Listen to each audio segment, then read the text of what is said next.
देखिए आज हम लोग पढ़ेंगे कक्षा 10 केमिस्ट्री है अध्याय 1 में। और इसका पहला चैप्टर का नाम है रासायनिक अभिक्रिया एवं समीकरण, यानी कि केमिकल रिएक्शंस एंड इक्वेशंस। ठीक, तो सबसे पहले हम लोग इसको समझेंगे कि ये अभिक्रिया क्या होती है। ठीक ना, अभिक्रिया समझेंगे कि अभिक्रिया होते क्या है।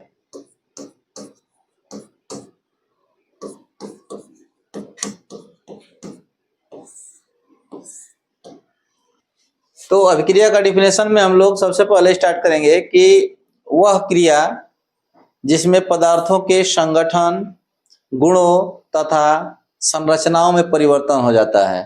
ठीक, तो ये पदार्थ की बात कर रहा है इसमें। तो पदार्थ होते क्या हैं? पदार्थ वे होते हैं जिसमें भार होता है, जो स्थान घेरते हैं और जिनका अनुभव हम अपने ज्ञानेंद्रियों द्वारा करते हैं। ठीक, जैसे पदार्थ की 3 अवस्थाएं होती हैं, तो उतना डीप में नहीं जाएंगे, पदार्थ को पिछले कक्षा में पढ़ाया गया है। अभिक्रिया के बारे में समझेंगे कि वे क्रियाएं जिनके द्वारा पदार्थों के गुणों, संगठनों तथा संरचनाओं में परिवर्तन हो जाता है। कैसे समझिए, जैसे मान लीजिए कोई पदार्थ ले लेते हैं, ये द्रव पदार्थ, जैसे दूध ले लिए। ठीक, दूध से अगर दही बनता है, अगर दूध में हम लोग अम्ल को मिला देते हैं, कोई भी अम्ल हो ना, जैसे कोई भी खट्टा पदार्थ अगर मिला देंगे इसमें, उसका जो रस होता है, जैसे मान लो नींबू का रस डाल दिए इसमें। ठीक, तो कुछ देर बाद जो है दही बनता है। तो इसमें क्रिया हो रहा है, ये क्रिया जैसे ही हम लोग को इसमें डालते हैं ना, तो एक क्रिया होने लगती है और ये क्रिया से बन जाता है दही। यानी कि दूध का जो गुण था इसमें परिवर्तन हो गया, यानी कि दूध का गुण जो था दही के गुण से नहीं मिलेगा, इसके गुण में क्या हो गया? परिवर्तन हो गया। संगठन यानी कि इसमें जितने अणु होंगे उनके अणुओं में परिवर्तन हो गया। ठीक, और संरचना भी इसकी परिवर्तन हो जाएगी, यानी कि जिस तरह का दूध रहेगा उस तरह से दही नहीं होगा। ठीक ना, यानी कि कुल मिला जुला करके अभिक्रिया को समझेंगे। अभिक्रिया में 3 चीज में परिवर्तन हम लोग समझेंगे। पहला है कि संगठन, और दूसरा है गुण, और तीसरा है संरचना। जिन क्रियाओं के द्वारा पदार्थों के इन तीनों अवस्था में परिवर्तन अगर हो जाता है तो वो क्रिया कहलाती है अभिक्रिया। उस क्रिया को बोलते हैं अभिक्रिया। ठीक, तो डिफिनेशन लिख लेते हैं इसको। इसका डिफिनेशन लिखते हैं,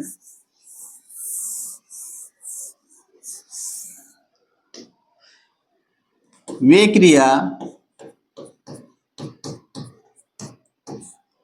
जिनमें पदार्थों के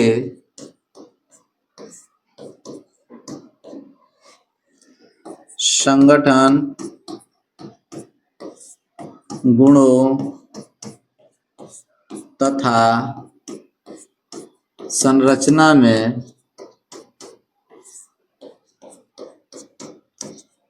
परिवर्तन होता है,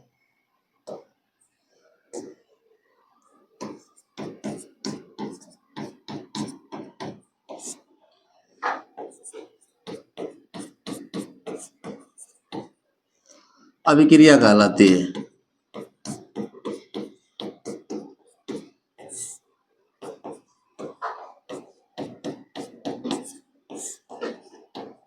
ठीक, और अभिक्रिया जो होती है 2 प्रकार की होती है।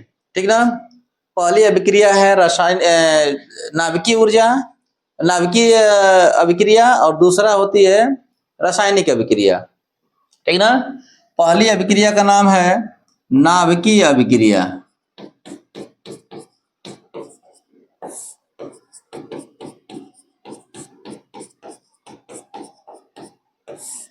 और अभिक्रियाएं कई होती हैं। अभिक्रिया कई का मतलब कई प्रकार से होगा। नाभिकीय अभिक्रिया का एग्जाम्पल कई तो होता है, तो नाभिकीय अभिक्रियाएं भी लिख सकते हैं आप। ठीक ना, दूसरा होता है रासायनिक अभिक्रिया।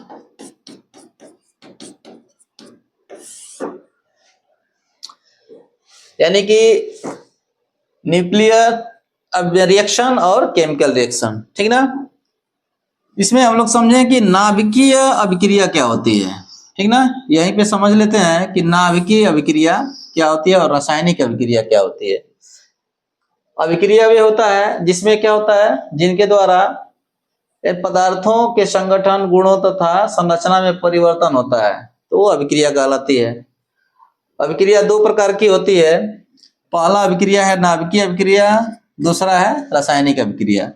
नाभिकीय अभिक्रिया में समझेंगे हम लोग कि इसमें एक परमाणु जो होते हैं दूसरे परमाणु में परिवर्तित हो जाते हैं। कैसे, समझिए।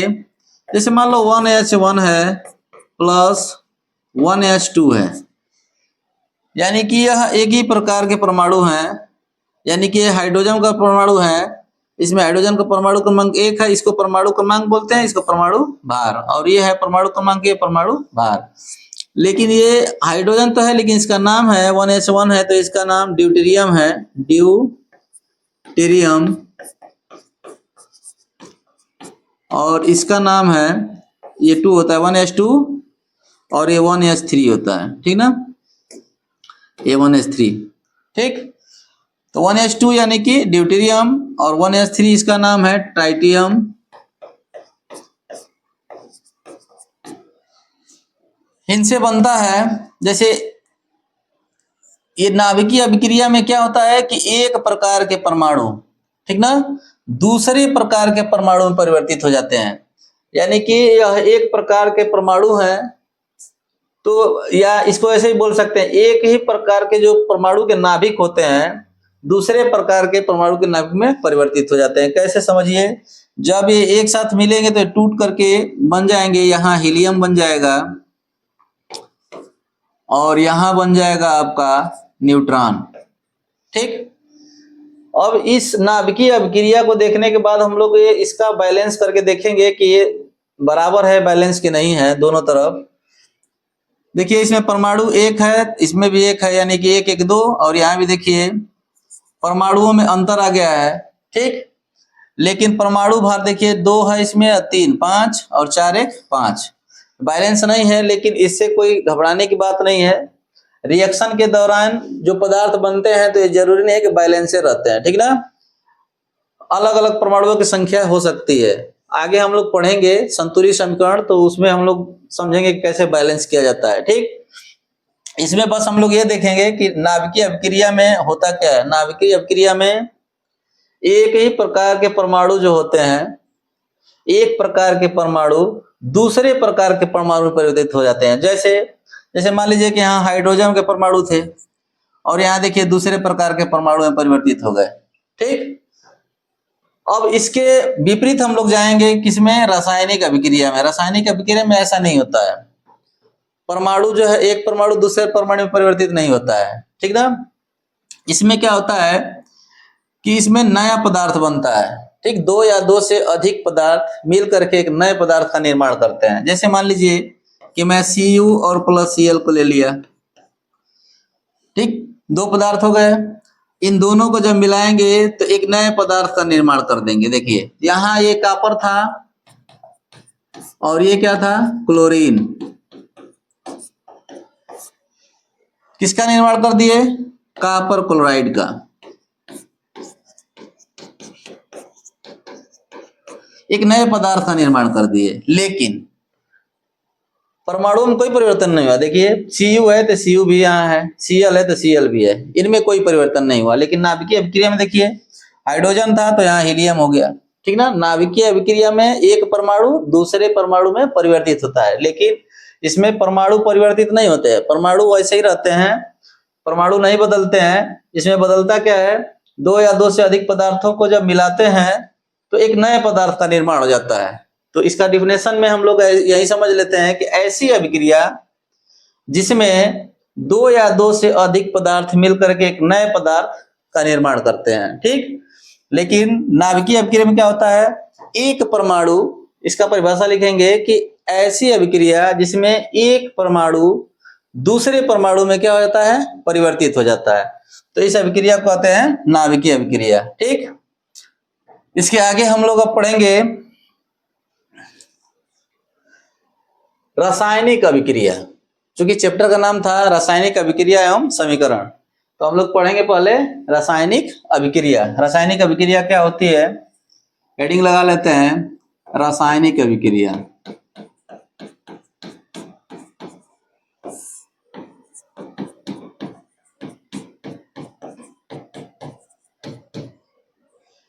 अभिक्रियाएं यहां लिख सकते हैं, नाभिकीय रासायनिक अभिक्रियाएं। अभिक्रियाएं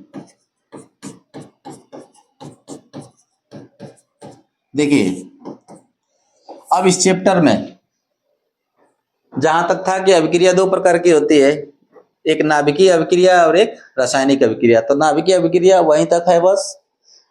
अभिक्रिया दो प्रकार की होती है, तो हम नाभिकीय अभिक्रिया के बारे में वहां बता दिया। अब इस चैप्टर में जितना पढ़ेंगे हम लोग रासायनिक अभिक्रिया के ही बारे में पढ़ते जाएंगे विस्तार से, ठीक ना। अब हम लोग यहाँ से शुरू करेंगे रासायनिक अभिक्रिया को, कि रासायनिक अभिक्रिया क्या होती है। इसका डिफिनेशन बताए भी है और लिख भी देते हैं।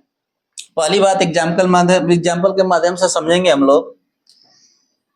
जैसे अभी अभी बताए कि Cu और प्लस Cl का जब एक साथ रिएक्शन होगा तो बनेगा CuCl2। ये कैसे बन जाता है, ठीक ना। कुछ लोग का क्वेश्चन होता है कि सर ये एक ही है और ये एक ही है, तो ये दोनों CuCl बनना चाहिए, CuCl2 बन गया, ठीक ना। तो इसमें क्या होता है कि इनकी संयोजकताओं को लिखा जाता है। कॉपर की संयोजकता 2 होता है और क्लोरीन का 1 होता है, ठीक। तो इनकी संयोजकताओं का ऐसे तिर्यक मल्टीपल हो जाता है, मल्टीप्लाई, ठीक ना। तो ये 2 इधर आ जाता है और 1 इधर चला जाता है, यानी कि एक यहाँ आ जाएगा तो Cu क्या हो जाएगा 1, और 2 का इसमें मल्टीप्लाई हो जाएगा तो Cl2 हो जाएगा। इस तरह से रिएक्शन करके बना है, ठीक ना, कॉपर क्लोराइड। तो इसमें क्या होता है देखिए, दो या दो से अधिक पदार्थ मिल करके एक नए पदार्थ का निर्माण कर दिया है, ठीक ना। इसको मैं इससे पहले ही बताया। तो इस अभिक्रिया को कहेंगे रासायनिक अभिक्रिया। इसको लिख लेते हैं कि ऐसी अभिक्रियाएं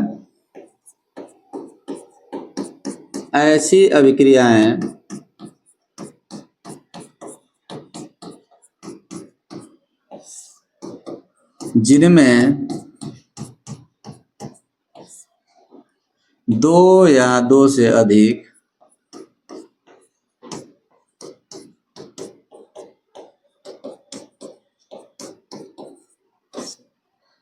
पदार्थ मिलकर नए पदार्थ का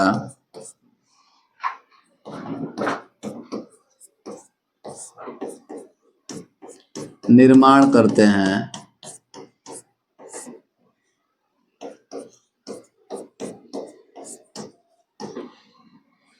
तो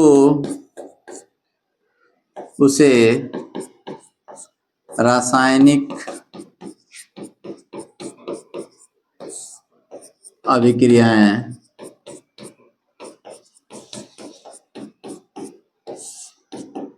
कहते हैं। उसे एक जगह हम लोग उन्हें लिख सकते हैं, उन्हें रासायनिक अभिक्रियाएं कहते हैं। जैसे हम लिख लेंगे एग्जाम्पल में,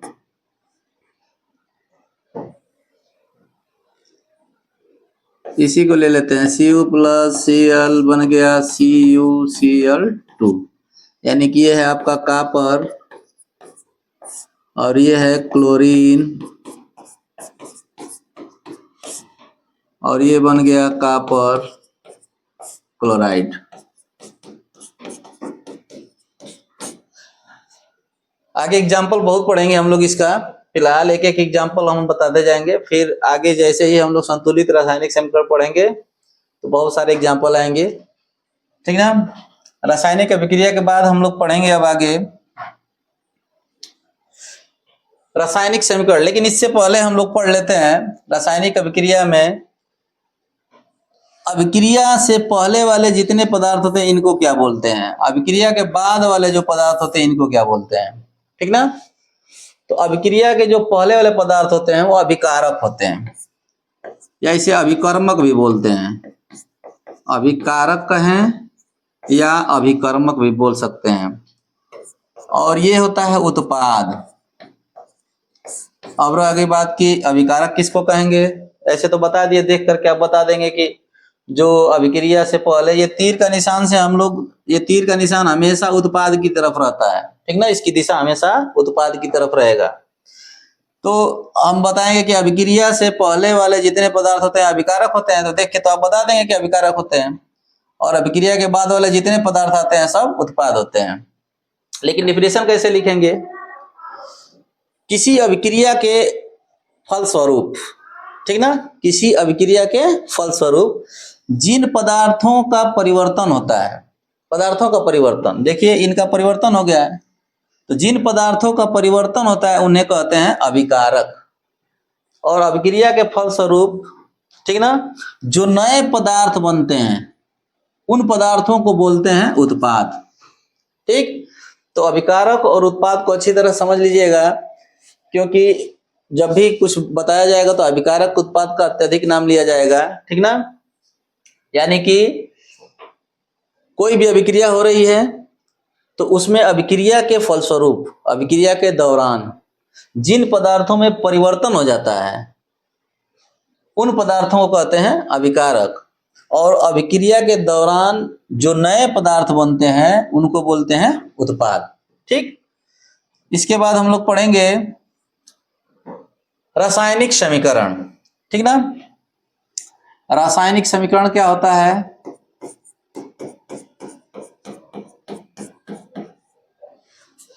रासायनिक समीकरण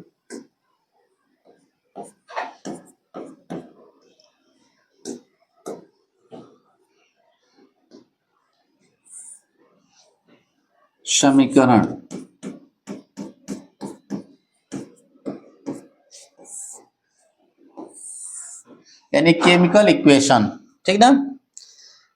रासायनिक समीकरण समझिए, रासायनिक अभिक्रिया को संक्षिप्त रूप में लिखना ही क्या कहलाता है, रासायनिक समीकरण। जैसे रासायनिक अभिक्रिया जो भी हो उसको संक्षिप्त में, छोटा में लिख देते हैं तो वही होता है रासायनिक समीकरण। जैसे मान लीजिए कि कोई पदार्थ हम बनाते हैं, जैसे मान लीजिए मैं ले लिया CaCO3 प्लस HCl, इससे हम बनाएंगे जो नए पदार्थ, क्या बनेगा समझिए। जैसे हम CaCO3 को का रिएक्शन जब HCl के साथ कराएंगे तो Ca जो है, Ca आपका विस्थापित कर देगा किसको, H को, ठीक ना, किसको विस्थापित कर देगा, H को, और ये जा करके Cl के साथ जुड़ जाएगा, ठीक ना। तो बनेगा आपका CaCl2। ये कैसे बन गया Cl2, Cl के साथ Ca को रख रहे हैं, वही संयोजकता वाली बात है। जैसे Ca का Cl के साथ रिएक्शन कराएंगे तो इसकी संयोजकता 2 होता है, इसका 1, ऐसे संयोजकता का तिर्यक मल्टीप्लाई दिखा देंगे तो 2 यहाँ आ जाएगा तो Cl2, और ये 1 यहाँ तो Ca2, ठीक ना। तो इस तरह से, और एक चीज और इसमें ध्यान दीजिएगा आप लोग कि जब CaCO3 का रिएक्शन कराएंगे HCl के साथ, यानी कि कैल्शियम कार्बोनेट का रिएक्शन हाइड्रोक्लोरिक अम्ल के साथ कराएंगे तो CaCl2 कैल्शियम क्लोराइड कैसे बनेगा समझिए। ये जो पदार्थ है इसका पहला वाला जो तत्व होता है ये, इस पे प्लस आवेश होता है, और ये जान लीजिए कि डबल प्लस आवेश होता है। डबल कैसे हम जान रहे हैं कि डबल प्लस आवेश होता है, क्योंकि इसके बाहरी कोश में 2 इलेक्ट्रॉन होते हैं, और ये इलेक्ट्रॉनिक विन्यास जिसको आता रहेगा वो क्लियर जान जाएगा इस पे प्लस आवेश डबल क्यों होता है, ठीक ना। और एक चीज जानिए, दूसरी बात कि इसकी संयोजकता से भी जान सकते हैं, इसकी 2 संयोजकता होती है, आता है इस पर कितना, 2 प्लस आयन होगा, ठीक। और इसमें देखिए इसका पहला वाला तत्व क्या है, हाइड्रोजन, इस पे 1 प्लस आयन होता है, ठीक। तो कभी भी रिएक्शन कराते हैं तो प्लस प्लस एक साथ होगा नहीं, ये आपस में इनका प्रतिकर्षण होगा, दूर भागेंगे एक दूसरे से, ठीक ना। तो ये जो है हाइड्रोजन को क्या कर देगा, विस्थापित, हटा देगा इसके जगह से, और इसका जगह यहाँ ले लेगा। क्यों, क्योंकि ये इस पे ऋण आवेश होता है, ठीक ना। ऋण आवेश होता है इसमें प्लस, तो ऋण आवेश प्लस आवेश दोनों में आकर्षण हो जाएगा, ठीक ना। इसलिए Ca के साथ Cl हो गया, ठीक। CaCl2 कैसे बना ये बता दिए। दूसरी बात समझिए, बचा क्या, हाइड्रोजन को विस्थापित किया है, तो भाई हाइड्रोजन भी किसी न किसी के साथ रहेगा। तो यहाँ देखिए हाइड्रोजन और ऑक्सीजन कहीं भी दिखाई दे रिएक्शन हो रहा है दोनों का, तो जल का निर्माण होता है, ठीक ना। तो यहाँ आपका बनेगा जल H2O। अब यहाँ देखेंगे कि H जो है H2O जल तो बन गया, ऑक्सीजन इसमें से एक निकल गया किसके साथ, हाइड्रोजन के साथ, ठीक ना। अब वहाँ H2O कैसे हो गया, ये भी कंफ्यूजन है। मैंने तो बताया कि हाइड्रोजन और ऑक्सीजन के साथ जब रिएक्शन होता है तो जल बनता है, तो जल का सूत्र होता है H2O, आप बना लिए, लेकिन H2O कैसे हो गया। तो वही बात है, संयोजकता इसकी 2, हाइड्रोजन की 1। देखिए H2 हो गया ये 1, तो H2O जल बन गया, लेकिन इसमें से एक ऑक्सीजन निकल गया। अब बचा क्या आपका, देखिए H निकल ही गया, Cl और Ca निकल गए, एक ऑक्सीजन निकल गया, बचा क्या CO2। तो यहां आपका आ जाएगा CO2। यानी कि रासायनिक समीकरण का परिभाषा हमने बताया कि रासायनिक अभिक्रिया को संक्षिप्त रूप में लिखना ही क्या कहलाता है, रासायनिक समीकरण। देखिए ये संक्षिप्त रूप है, लेकिन अगर हम लोग इसको संक्षिप्त न करके ऐसे लिख देते तो रासायनिक अभिक्रिया हो जाती। कैसे समझिए, इसका नाम क्या है, कैल्शियम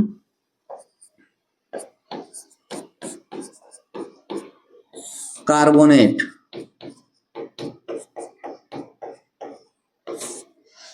और इसका है हाइड्रोक्लोरिक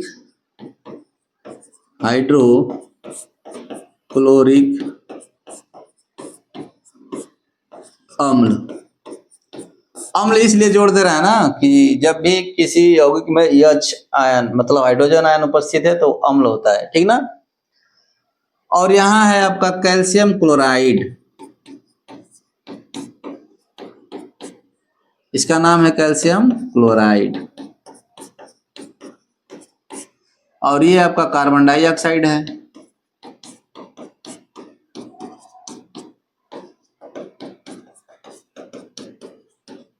और ये जल है। यहां समझ लीजिए जल का अगर रासायनिक नाम कोई पूछे तो जल का रासायनिक नाम हाइड्रो होता है, ठीक ना, ये याद रखिएगा, जल का रासायनिक नाम हाइड्रो। अब देखिए अगर इस माध्यम से इसको लिखा गया जोड़ करके एक दूसरे के साथ, ठीक, तो ये हो गया आपका रासायनिक अभिक्रिया।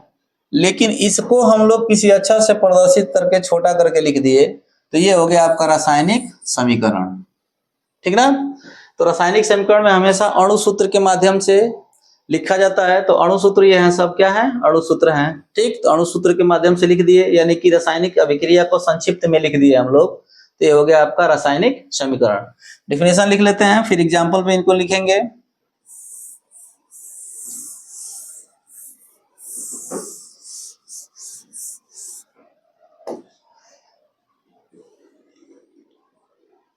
रासायनिक अभिक्रिया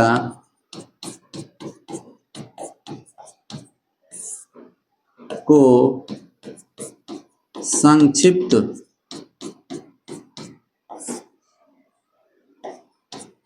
में लिखने पर रासायनिक समीकरण प्राप्त होता है।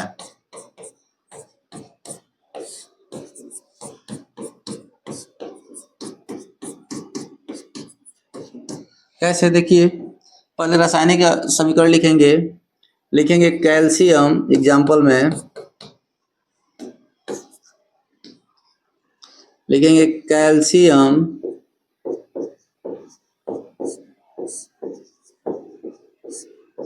कार्बोनेट प्लस हाइड्रोक्लोरिक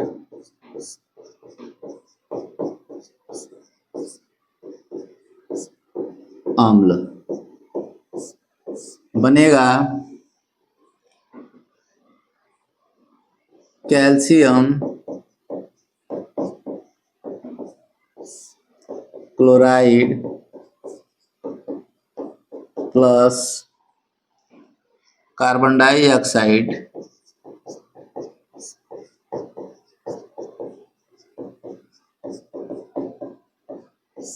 प्लस जल, ये आपका रासायनिक अभिक्रिया हो गया। इसको संक्षिप्त में जब लिख देंगे तो ये हो जाएगा CaCO3 प्लस ये हो जाएगा आपका HCl, उसके बाद कैल्शियम क्लोराइड को लिखेंगे CaCl2 प्लस कार्बन डाइऑक्साइड यानी CO2, अणु सूत्र के माध्यम से लिख रहे हैं, संक्षिप्त कर रहे हैं। जल को लिखेंगे H2O, यानी कि सबका हम लोग अणु सूत्र लिख दिए तो ये संक्षिप्त हो गया। यानी संक्षिप्त में लिखना ये क्या कहलाएगा? रासायनिक समीकरण। रासायनिक अभिक्रिया को संक्षिप्त में लिख देंगे। इसके बाद इसके आगे पढ़ेंगे संतुलित रासायनिक समीकरण। देखिए अभी अभी मैं बता रहा था कि अभिकारक नाम लेंगे हम, अभिकारक और उत्पाद, ठीक ना। रासायनिक अभिक्रिया के दौरान जब अभिकारक के परमाणु, इसके जो परमाणु होंगे और उत्पाद के जो परमाणु होंगे वो क्या होंगे? दोनों बराबर होंगे, ठीक ना। तो इनको बोलेंगे संतुलित रासायनिक समीकरण, ठीक। जब किसी रासायनिक समीकरण में अभिकारक के परमाणु और उत्पाद के परमाणु बराबर होते हैं तो उन्हें बोलते हैं संतुलित रासायनिक समीकरण, ठीक। तो इसको हम लोग लिख लेते हैं, फिर एग्जाम्पल देखेंगे।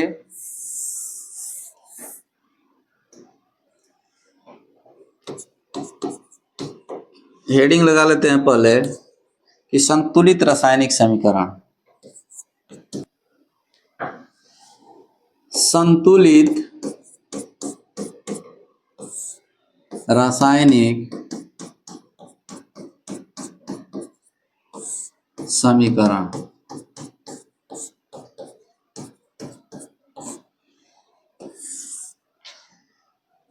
संतुलित रासायनिक समीकरण अभी हम लोग समझे हैं कि किसी रासायनिक अभिक्रिया के दौरान रासायनिक समीकरण में अभिकारक के परमाणु और उत्पाद के परमाणु क्या होते हैं? बराबर होते हैं, या परमाणुओं की संख्या भी बोल सकते हैं। देखिए, या ऐसे भी लिख सकते हैं कि किसी रासायनिक समीकरण में अभिकारक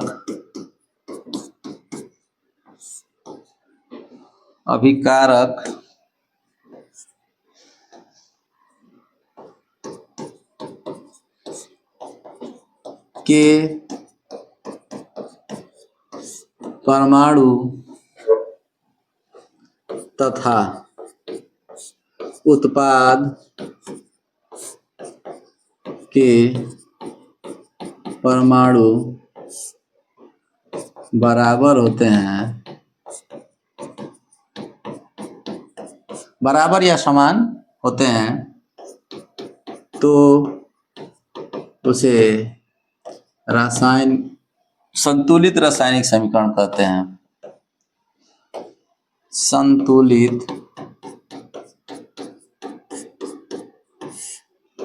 रासायनिक समीकरण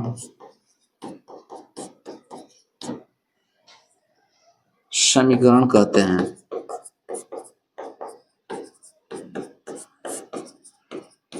एग्जाम्पल में देख लेंगे। संतुलित मतलब दोनों तरफ क्या होना चाहिए? बराबर होना चाहिए अभिक्रिया को, ठीक ना। दोनों तरफ के अभिकारक और उत्पाद दोनों एकदम सेम होना चाहिए, ठीक। तो सेम होने का मतलब समझिए, जैसे मान लो हम लिखे थे CaCO3 लिखे थे, HCl लिखे थे, उसके बाद बन गया था CaCl2 प्लस CO2 बन गया था, फिर H2O बन गया था। तो ये संतुलित नहीं है। कैसे नहीं है? समझिए, CaCa माने कैल्शियम बराबर है दोनों तरफ, ठीक। अभिकारक और उत्पाद में कार्बन को देखते हैं। कार्बन यहाँ एक है, इधर बाएं पक्ष में देखेंगे, बाएं पक्ष वाला अभिकारक है। कार्बन इधर एक है, इधर भी एक है, चलिए कार्बन भी बराबर है। ऑक्सीजन इधर 3 है और उधर ऑक्सीजन कितना है 3। हाइड्रोजन में अंतर आ गया, देखिए हाइड्रोजन 1 है तो उधर कितना है 2 है, ठीक ना। तो हम लोग क्या करेंगे कि सभी तत्वों के परमाणु तो बराबर हैं, लेकिन हाइड्रोजन में अंतर आ रहा है। हाइड्रोजन में अंतर आ रहा है तो हम लोग देखेंगे कि हाइड्रोजन वहां 2 है, यहाँ 1 है, तो मान लो यहाँ 2 से मल्टीप्लाई कर दिए, ठीक। अब हाइड्रोजन तो बराबर हो गया, लेकिन इसमें देखिए 2 का गुणा किया तो Cl भी बढ़ गया, 2 हो गया। तो यहाँ Cl कितना है 2। देखिए Cl क्लोरीन भी बराबर हो गया, क्लोरीन में भी अंतर था लेकिन बराबर हो गया। देखिए 2Cl भी हो गया, यहाँ भी Cl2 हो गया। ऑक्सीजन देखते हैं, 3 ऑक्सीजन है तो 2 और 1 3 बराबर हो गया। कैल्शियम को देखते हैं, कैल्शियम भी बराबर है, यानी कि सभी परमाणु क्या हो गए, इधर उत्पाद हैं, यानी कि उत्पाद के जितने परमाणु हैं क्या हो गए बराबर, और इधर अभिकारक के परमाणु सभी क्या हो गए बराबर हो गए। यानी कि रासायनिक अभिक्रिया के फलस्वरूप अगर रासायनिक समीकरण है तो इसमें हम लोग क्या करेंगे, अभिकारक को देखेंगे कि इसके परमाणु कितने कितने हैं और इधर कितने कितने परमाणु हैं। सभी अगर बराबर हैं तो समझ जाए कि क्या है, संतुलित रासायनिक समीकरण है, ठीक। अगर एक भी भिन्न हो गया, कम और अधिक का अगर तुलना करेंगे, कम हो गया अधिक हो गया, तो समझिए कि वो संतुलित रासायनिक समीकरण नहीं होता है, ठीक ना।